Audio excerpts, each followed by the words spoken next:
ఒకప్పుడు పొడవైన బలమైన చెట్లతో నిండిన పెద్ద అడవిలో ఒక చిన్న పక్షి నివసించింది.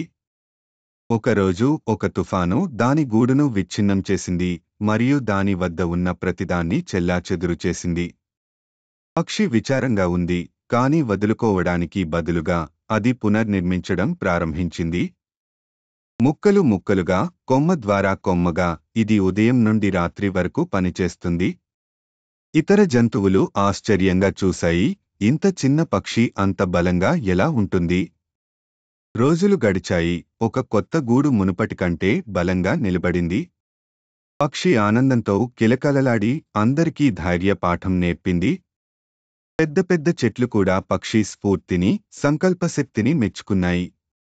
కొన్నిసార్లు చిన్న హృదయాలు గొప్ప బలాన్ని కలిగి ఉంటాయి. మరిన్ని ఉత్తేజకరమైన కథల కోసం లైక్, భాగస్వామ్యం మరియు సబ్స్క్రైబ్ చేయండి. చూసినందుకు ధన్యవాదాలు.